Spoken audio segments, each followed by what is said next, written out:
पाकिस्तान की रवायती कश्ती, जिसे आम तौर पर पहलवानी कहा जाता है, सदियों से हमारी सकाफत का एक अहम हिस्सा रही है। ये न सिर्फ एक खेल है, बल्कि एक ऐसी रवायत है जो ताकत, इज्जत और अज़्म की अलामत है। गामा पहलवान, इसलम पहलवान और बशीर भूला भाला जैसे अजीम पहलवानों ने इस खेल को न सिर्फ पाकिस्तान बल्कि पूरी दुनिया में शहरत दी।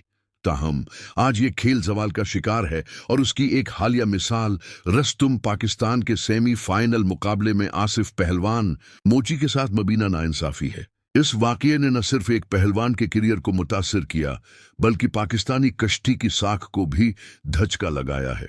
पाकिस्तान और बरसगीर में कश्ती की रवायत सैकड़ों साल पुरानी है।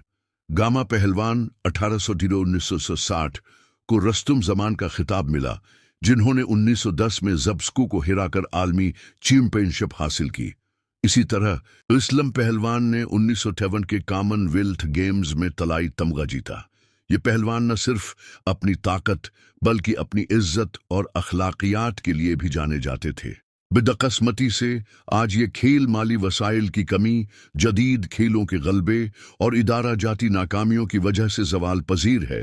रस्तुम पाकिस्तान जैसे मुकाबले इस खेल को जिंदा रखने की एक कोशिश है, लेकिन हालिया वाकयात ने उसकी साख को खतरे में डाल दिया है। रस्तुम पाकिस्तान के सेमी फाइनल मुकाबले में आसिफ पहलवान मोची और अदनान पहलवान टायरावाला के दरमियान जोड़ हुआ। ये मुकाबला न सिर्फ दो पहलवानों की ताकत का इम्तिहान था, बल्कि पाकिस्तानी कुश्ती की मौजूदा हालत की इक्कासी भी करता था। मुकाबले के दौरान आसिफ पहलवान मोची के साथ मुबीना तौर पर नाइंसाफी की गई, जिसकी वजह से फैसला उनके खिलाफ हुआ। अगरचा इस वाकये की मुकम्मल तफसीलात आम नहीं हैं, लेकिन यह वाज़ेह है कि फैसले में शफ़ाफियत की कमी और मुमकिना तौर पर रेफरी या फेडरेशन की जानिब से तासुब शामिल था। इस नाइंसाफी ने न सिर्फ आसिफ पहलवान मोची के करियर को नुकसान पहुंचाया, बल्कि पाकिस्तानी कश्ती के शायकीन के एतमाद को भी ठेस पहुंचाई। आसिफ पहलवान मोची के साथ नाइंसाफी का वाकया एक इनफरादी मामला नहीं, बल्कि पाकिस्तानी कश्ती की मजमूई हालत की इक्कासी करता है। इससे न सिर्फ आसिफ पहलवान मोची का हौसला मुतासिर हुआ, बल्कि दीगर नए पहलवानों के लिए भी एक मनफी मिसाल कायम हुई। अगर मुनसिफाना मुकाबलों को यकीनी न बनाया गया तो न ये टैलेंट इस खेल की तरफ रागिब नहीं होंगे। इसके अलावा पाकिस्तानी कश्ती की बीन अल-अक़वामी साख भी दांव पर लग सकती है, क्योंकि शफ़ाफियत की कमी खेल की तरक्की में सबसे बड़ी रुकावट है। पाकिस्तान के बड़े ठेकेदारों, जिनमें इमरान खां दस्ती, मनु खां गरमानी, कादिर खां गरमानी, अल्ताफ खां गरमानी, बड्डी खां दस्ती और हाजी पप्पू पहलवान आराएं शामिल हैं, को इस मामले पर अपना मौक़िफ़ देना चाहिए। ये अफराद न सिर्फ माली वसाइल रखते हैं, बल्कि समाजी असर व रसूख भी रखते हैं। उनकी खामोशी उस खेल के जवाल की एक वजह बन सकती है।